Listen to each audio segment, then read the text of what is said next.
રાજ્યના મુખ્યમંત્રી ભૂપેન્દ્ર પટેલના માર્ગદર્શન હેઠળ ગુજરાતમાં વસ્તી ગણતરી 2027 અંતર્ગત પ્રથમ વખત શરૂ કરાયેલી સ્વગણતરી પહેલનો આજથી જ રાજ્યવ્યાપી પ્રારંભ કરવામાં આવ્યો છે। 17 મેથી 31 મે 2026 દરમિયાન નાગરિકો હવે પોતાની અને પરિવારોની વિગતો ઓનલાઈન પોર્ટલ મારફતે જાતે જ નોંધાવી શકશે। પ્રવીણભાઈ માળીએ ડીસા સ્થિત પોતાના નિવાસ સ્થાને પરિવારની વિગતો ઓનલાઈન ભરી સેલ્ફ એન્યુમરેશન શરૂઆત કરી હતી। આ પ્રસંગે અધિકારીઓને સહયોગીઓ પણ ઉપસ્થિત રહ્યા હતા। મંત્રીએ જણાવ્યું હતું કે આ ડિજિટલ પ્રક્રિયા પારદર્શક, સરળ અને સમયબદ્ધ છે। નાગરિકો ઘરે બેઠા પોતાની સાચી માહિતી ઓનલાઈન નોંધાવી શકે છે, જે સરકારને ભવિષ્યની કલ્યાણકારી યોજનાઓ, વિકાસ કાર્યો અને શુદ્ધ વહીવટી આયોજન માટે મહત્વપૂર્ણ સાબિત થશે। તેમણે રાજ્યના તમામ નાગરિકોને ઉત્સાહભેર આ અભિયાનમાં જોડાઈ સચોટ માહિતી પૂરી પાડવા અનુરોધ કર્યો હતો। વસ્તી ગણતરી એક મહત્વપૂર્ણ રાષ્ટ્રીય પ્રક્રિયા છે, જેના દ્વારા વસ્તી, સામાજિક, આર્થિક અને આવાસ સંબંધિત માહિતી એકત્રિત કરવામાં આવે છે। આ માહિતીના આધારે વિવિધ વિકાસલક્ષી યોજનાઓ અને સરકારી કાર્યક્રમોનું આયોજન કરવામાં આવે છે। સરકારે નાગરિકોને સરળ અને સુરક્ષિત ડિજિટલ પ્લેટફોર્મ પણ ઉપલબ્ધ કરાવ્યું છે, જેના માધ્યમથી લોકો ગમે ત્યાંથી પોતાની માહિતી સબમિટ કરી શકે છે।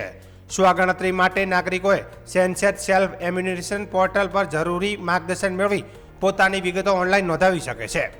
ઉલ્લેખનીય છે કે ગુજરાતમાં 17 થી 31 મે 2026 દરમિયાન ઓનલાઈન સ્વગણતરી હાથ ધરાશે, જ્યારે ત્યારબાદ 1 થી 30 જૂન 2026 દરમિયાન રાજ્યભરમાં 1 લાખથી વધુ વસ્તી ગણતરી કાર્યકર્તાઓ દ્વારા હાઉસ લિસ્ટિંગ ઓપરેશન HLO કરવામાં આવશે।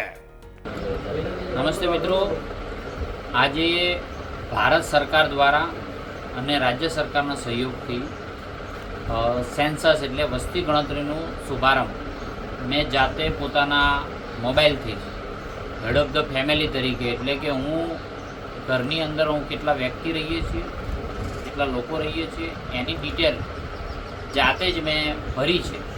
સૌને વિનંતી કરું છું એ પ્રમાણે આપણે પોતાની ડિટેલ ભરીએ અને તે પછી કોઈ પણ એક રાજ્ય સરકારના કર્મચારી આપના ઘરે આવશે અને આપે એને માત્ર કન્ફર્મ કરવાનું છે। એટલે કોઈ વિગત આપે એવું નહીં, આપણે જાતે જ આપણી વિગતો ભરવાની છે અને એનું કન્ફર્મેશન માટે રાજ્ય સરકારના કોઈ કર્મચારી આવે એટલે આપણું કામ પૂર્ણ થાય। બહુ જ ઇઝી અને બહુ સરળ રીતે આ સોફ્ટવેર રાજ્ય સરકારે બનાવ્યું છે અને જેના અંદર આપણે ડિટેલ ભરીએ એ ડિટેલની વિગતો પણ આપને સ્ક્રીન ઉપર દેખાશે। તો આપણે એ લિંકમાં જઈ અને જાતે જ આપણે આપણી વિગતો ઘરે બેઠા એક ઘરને એક વ્યક્તિ ડિટેલ ભરશે તો તમામ લોકોની વિગતો આવી જશે।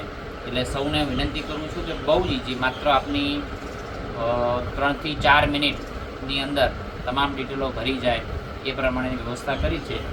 મેં એનો આજે જાતે જ ઉપયોગ કર્યો છે, આપ પણ કરો એ વિનંતી કરું છું।